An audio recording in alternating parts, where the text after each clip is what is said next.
Assalamualaikum warahmatullahi wabarakatuh. Pada video pembelajaran matematika peminatan kali ini, kita akan mempelajari tentang cara mengubah bentuk A dikalikan dengan kosinus X ditambah B dikalikan dengan sinus X menjadi K dikalikan dengan kosinus dari X dikurangi alfa. Nah, pada pembelajaran sebelumnya kita sudah mempelajari tentang rumus jumlah dan selisih dari sinus dan kosinus ya.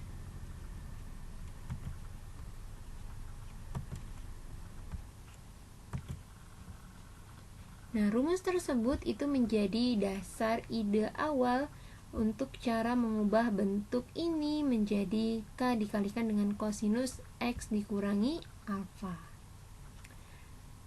Masih ingatkah kalian dengan rumus tersebut? Jadi di sini idenya adalah kita dengan menggunakan rumus selisih dari kosinus, rumus selisih dua sudut dari kosinus ya. Rumusnya kan kalau untuk selisih dari kosinus misalkan kosinus dari alfa dikurangi dengan X, maka itu akan menjadi, kalau cos dikurangi polanya cos min sin ya, maka cos alfa dikalikan cos X, ini kurang berarti ini ditambah dengan sinus alfa dikalikan dengan sinus X. Nah, misalkan alfa ini adalah sebuah konstanta. Misalkan alfanya itu adalah sebuah konstanta.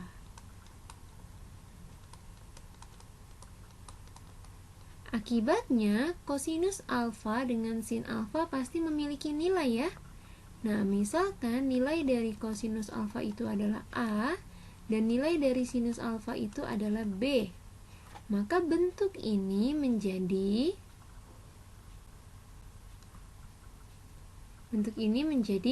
seperti ini ya.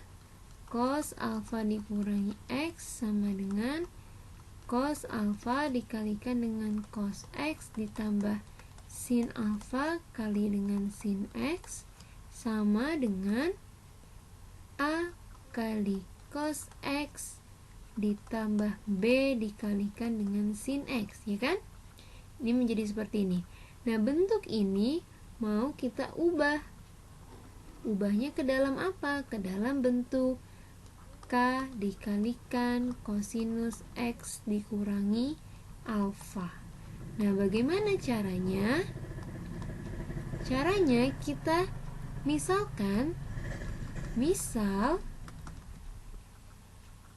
A kali cos X ditambah B dikalikan dengan sin X itu sama dengan bentuknya ini. K kalikan dengan cos X dikurangi alfa.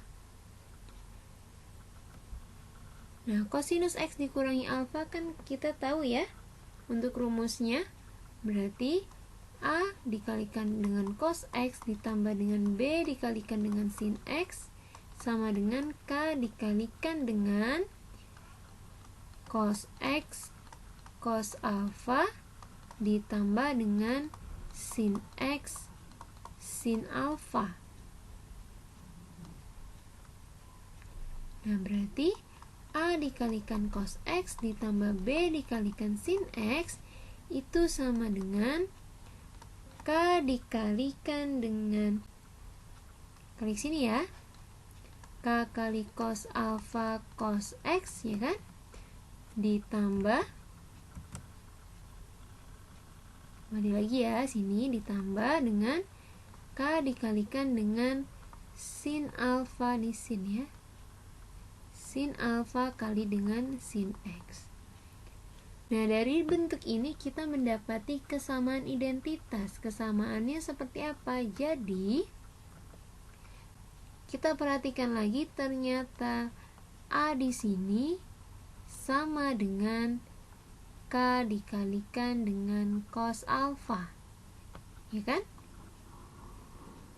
Ini sama dengan ini. Nah, B di sini, ini B ya, dia sama dengan bentuknya ini, K dikalikan sin alfa. Nah, ini jika kita bandingkan ya,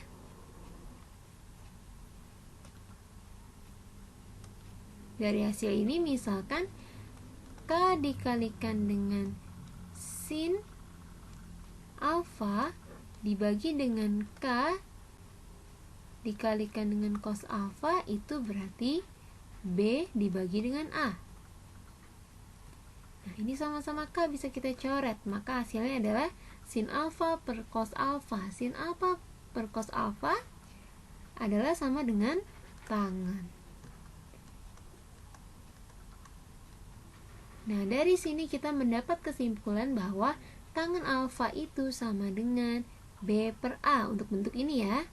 Dari bentuk ini kita dapati bahwa tangen alfa adalah B per A.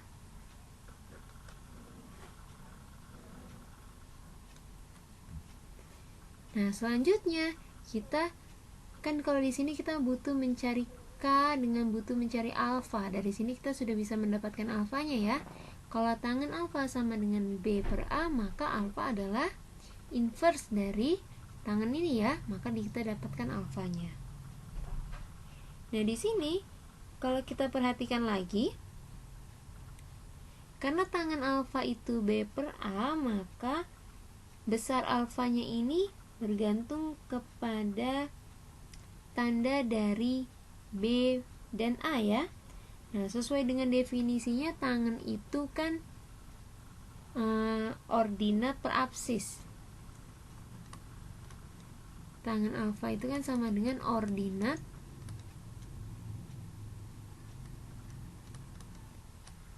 per apsis. Jadi di sini kita dapati bahwa ordinatnya adalah B, ya kan? Ordinatnya B, apsisnya adalah A. Ini jadi ordinat. Ini A-nya jadi apsis.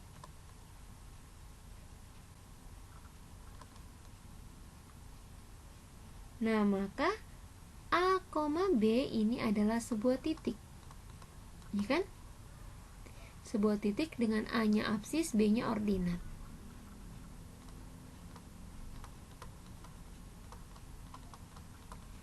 Tadi dikatakan bahwa alfanya itu adalah tergantung dari tanda si A dengan B itu sendiri. Jadi maksudnya seperti apa? Maksudnya seperti ini. Misalkan A dengan B-nya adalah sama-sama positif, maka A dengan B itu ada di kuadran 1, ya kan? Ini kan X, ini Y ya. Apsis ordinat. Berarti ini titik A, B.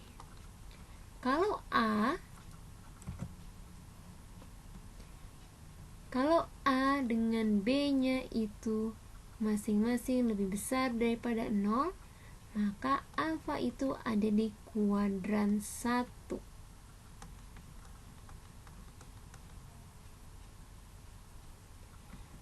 Kalau misalkan alfanya itu di sini titik A, B-nya, berarti alfanya ini ya, sejauh ini. Kalau alfanya A-nya itu kurang dari 0, B-nya lebih besar daripada 0, A kan di sini apsis ya. Jadi X-nya negatif, X itu kan si A ya, ini kan X, Y. X-nya itu negatif, B-nya ordinat yaitu Y positif, maka alfa ada di kuadran 2. Nah, kalau dia sama-sama negatif, baik A dengan B-nya,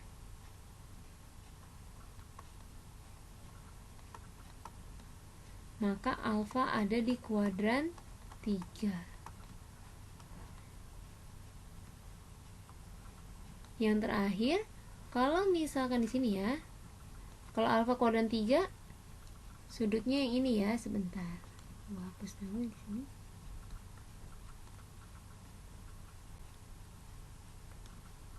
Tadi kan kalau kuadran 2 sampai sini ya, alfanya berarti dari sini sampai sini. Kalau kuadran 3 berarti dari sini sampai dengan sini. Nah, kalau kuadran 4 misalkan A, B-nya di sini, berarti baik A-nya positif ya, X-nya kan sini positif, B-nya negatif. A lebih besar daripada 0, B kurang daripada 0. Maka di sini alfa itu kuadran 4. Jadi kalau kuadran 4 berarti mulai dari sini sampai dengan sini alfanya.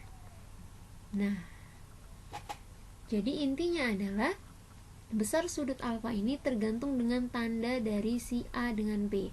Kalau A, B-nya di sini sama-sama positif, maka dia alfanya kuadran 1. Kalau misalkan di sini A-nya negatif, B-nya positif, maka dia kuadran 2. Kalau A dengan B di sini sama-sama negatif, maka dia kuadran 3. Kalau A-nya positif, B-nya negatif, maka dia kuadran 4. Nah, di sini yang harus diperhatikan, di sini A adalah konstanta dari cos X ya posisinya, sedangkan B ini adalah konstanta dari sin X. Jangan terbalik ya. Nah, pada bagian ini kita sudah bisa mendapatkan nilai alfa. Bagaimana jika kita mendapatkan nilai K-nya? Untuk mendapatkan nilai K, kita bisa gunakan kesamaan berikut. Jadi kalau ada, tadi kita punya nilai A dengan nilai B ya. A-nya itu tadi K dikalikan dengan cos alfa, sedangkan B-nya sama dengan K dikalikan dengan sin alfa ya kan? Nih, kembali lagi, yang bagian ini A-nya sama dengan K cos alfa, B-nya sama dengan K kali sin alfa. Nah, idenya adalah dengan kita jumlahkan A kuadrat ditambah dengan B kuadrat itu kan sama dengan K kuadrat cos kuadrat alfa ditambah dengan K kuadrat kali sin kuadrat alfa ya kan? Nah, berarti A kuadrat tambah B kuadrat sama dengan K kuadrat dikalikan dengan cos kuadrat alfa ditambah dengan sin kuadrat alfa. Menurut rumus identitas ini hasilnya adalah 1 ya kan? Atau K kuadrat sama dengan A kuadrat ditambah dengan B kuadrat. Maka kita dapatkan K sama dengan akar dari A kuadrat ditambah dengan B kuadrat. Kita sudah punya nilai K dan juga sudah bisa menentukan alfa. Maka berarti kita sudah dapat mengubah bentuk A kali cos X ditambah A kali sin X sama dengan K dikalikan dengan cos X min alfa, dengan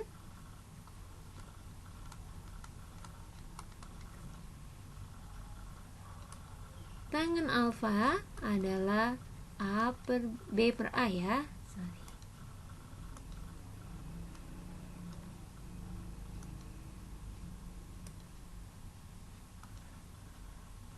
B per A dan K-nya itu sama dengan akar dari A kuadrat ditambah B kuadrat. Catatannya di sini, kalau A lebih besar daripada 0, lebih mudah seperti ini ya bahasanya.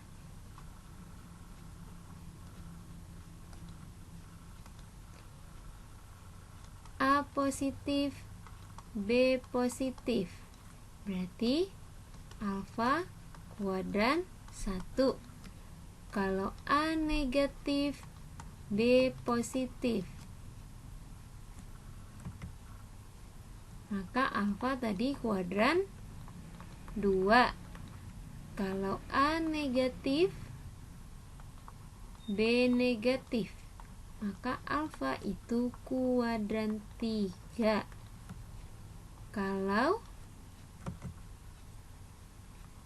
A positif, B negatif, berarti alfa ada di kuadran 4. Nah, ini adalah kesimpulan yang bisa kita dapatkan.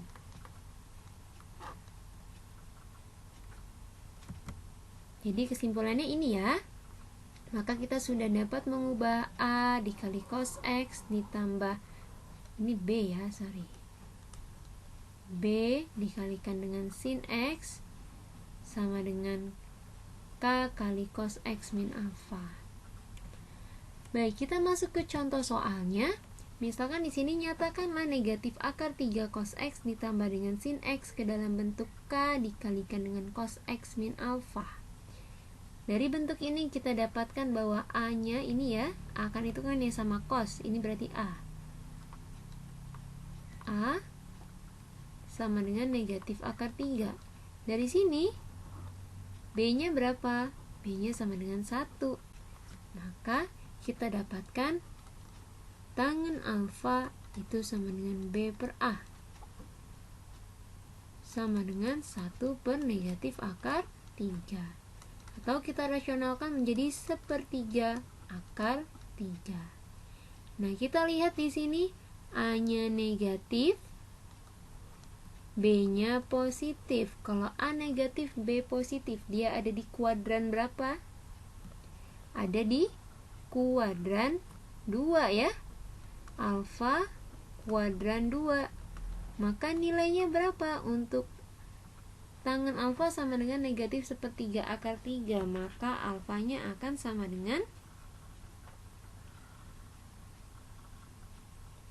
berarti alfanya kalau 1/3 akar 3 itu kan 30 derajat ya, 180 kurang 30 berarti 150 ya. Maka di sini alfa sama dengan 150 derajat. Kita sudah dapat alfanya, kita cari K-nya. K sama dengan akar dari A kuadrat tambah B kuadrat. Negatif akar 3 dikuadratkan ditambah 1 dikuadratkan. Berarti akar dari 3 tambah 1, akar 4, hasilnya adalah 2. Maka kesimpulannya, K dikalikan dengan cos X min alfa itu bentuknya sama dengan 2 dikalikan dengan cos X dikurangi 150 derajat. Jadi bentuk ini sama dengan bentuk ini. Mudah kan?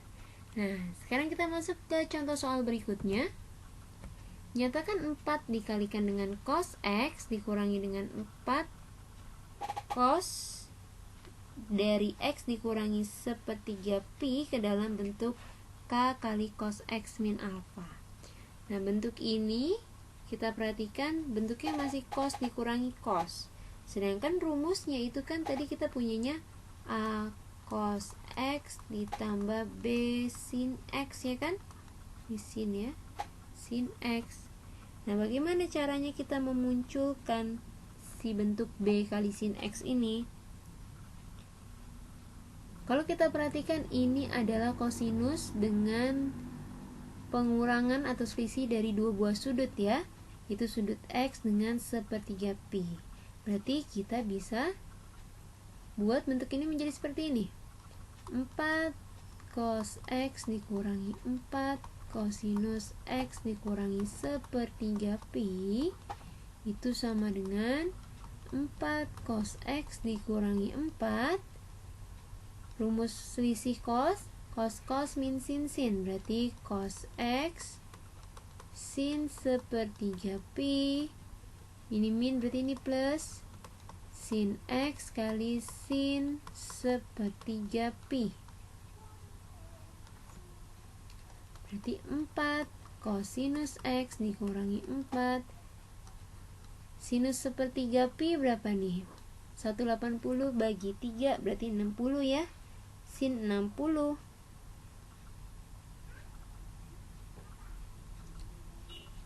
Ini cos ya, kosin sih.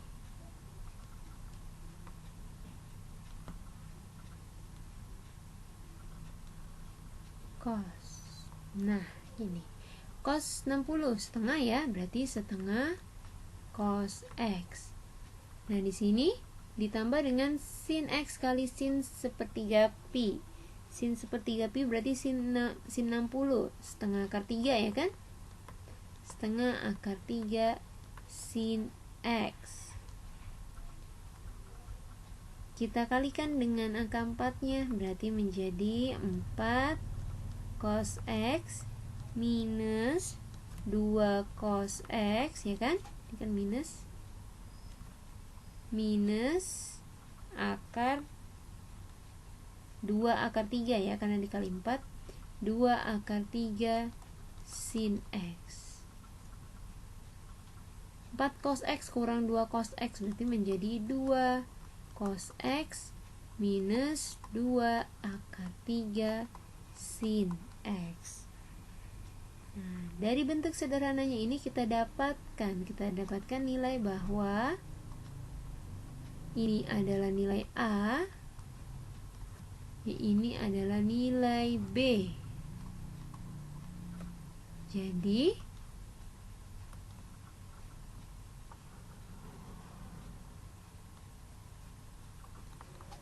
tangen alfa sama dengan B per A. B-nya negatif 2 akar 3, A-nya 2, coret-coret, yaitu negatif akar 3. A-nya positif, B-nya negatif. A positif, B negatif, berarti alfa ada di kuadran berapa ini? Alfa ada di kuadran 4, ya kan? Di kuadran 4, maka alfa sama dengan tangen negatif akar 3. Berarti kalau tangen akar 3 aja itu tangen 60, ya kan? Kalau di kuadran 4 berarti 360 dikurangi dengan 60, ya. Maka hasilnya itu menjadi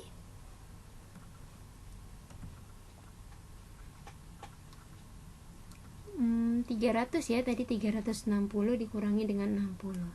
Berarti alfanya itu sama dengan 300 derajat. Nah, coba kalian perhatikan soalnya. Soalnya di sini dalam pi radian, berarti 300 itu berapa pi? 300 itu kan berarti dibagi dengan 180 ya. 300 bagi 180. Sama-sama bagi, coret nolnya ya. Sama-sama bagi 6. 30 bagi 6, 5. 18 bagi 6, 3. Berarti 5 per 3. Kalau kita ubah ke bentuk campuran, maka menjadi 1, 2 per 3 dari pi, ya kan? Sama dengan 300 derajat. Oke, alfanya kita sudah dapatkan, berarti tinggal cari K-nya. K sama dengan akar dari A kuadrat ditambah dengan B kuadrat. A-nya 2 kuadrat, B-nya negatif 2 akar 3 dikuadratkan. Jadi sama dengan 4 ditambah dengan 4 kali 3, 12 ya. 12 tambah 4, akar 16, berarti akar 16 sama dengan 4. K-nya 4, alfanya 1, 2 per 3 pi. Maka bentuk ini itu sama dengan, jadi kita dapatkan kesimpulannya adalah 4 kosinus X dikurangi 4 kosinus X dikurangi sepertiga pi sama dengan K, yaitu 4, dikalikan dengan kosinus X dikurangi alfa. Alfanya adalah 1, 2 per 3 dari pi. Seperti ini. Nah, ini merupakan contoh terakhir dalam video kali ini. Ibu cukupkan untuk video kali ini. Semoga video ini dapat bermanfaat. Wassalamualaikum warahmatullahi wabarakatuh.